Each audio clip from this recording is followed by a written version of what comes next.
What's up guys, CJ here, and welcome back to our review of Game of Thrones Season 7's premiere episode, Dragonstone. And this was awaited by basically everyone for nearly a year, thanks to HBO delaying the premiere by 3 months, but boy, did the episode deliver. It was absolutely jam-packed, filled with shocking moments, some big reveals, and of course a small teaser of some major plot points for later in the season. All in all, kind of everything you'd want from a premiere episode. But first, a quick plot recap.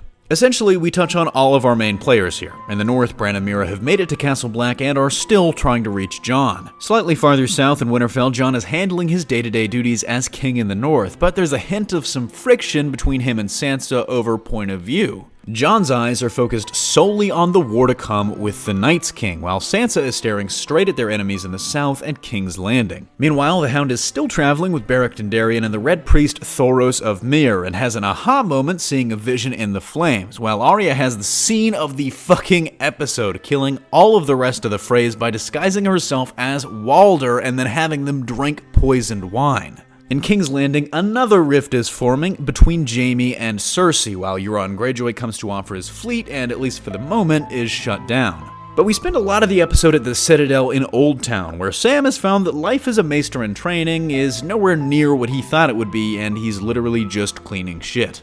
Who else is there but Jorah Mormont, now majorly suffering from grayscale as the maesters presumably are helping him / using him to look for a cure. Facing years of work to gain access to the knowledge that he and Jon need, as soon as possible, Sam decides on a shorter route, stealing it. But through this, he makes a discovery, that Dragonstone is built on a mountain of dragon glass, White Walker kryptonite. The episode ends as Daenerys arrives at her family's ancestral seat of power, Dragonstone. Yes, that exact same Dragonstone. Taking possession of the castle, she sets her sight on winning the throne, and the Seven Kingdoms will probably never be the same. Down to the reviewy type parts of this review, it's hard to deny that Game of Thrones is great anymore. On just about every level, the show is just head and shoulders above anything else on television.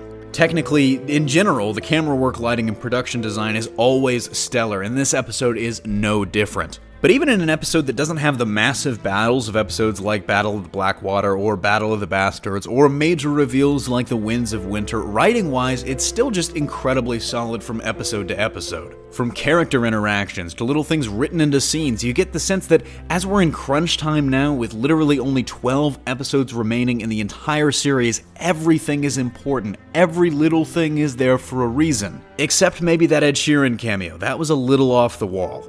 To me, one of the most interesting things set up in this episode, without a doubt, was the reveal that Dragonstone maybe obviously sits on a pile of dragon glass. This is going to massively affect the political landscape of the show. It's like finding out that Liechtenstein was built on the world's greatest untapped oil reserve. I mean, you're either going to be everyone's best friend, or you're going to get attacked for what you have. Suddenly, this gives Jon a very good reason to go to Dragonstone and team up with Auntie Daenerys, or potentially it's just another source of conflict between two factions vying for the same throne. The Hound's arc is another interesting one, as he, Thoros, and Beric are making a beeline for the Wall and Eastwatch by the Sea, from what it sounds like he described in his vision. It's interesting, but kind of unsurprising that the show's basically just ignoring the Horn of Winter plotline from the books, but it's kind of weird that no one realizes the Walkers are just going to either attack Eastwatch or just march around where the Wall ends in the sea. And the issue with assigning a number score to episodes like this has nothing to do with really the episode itself, because I can't find much wrong other than that Ed Sheeran cameo. I mean,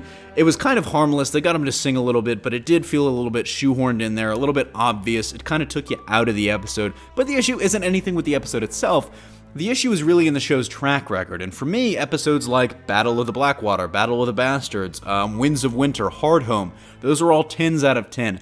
This doesn't quite reach that level. It's a good episode all around, but it's just not quite as good as those episodes. So you know what? I'm going to give this a solid 9 out of 10.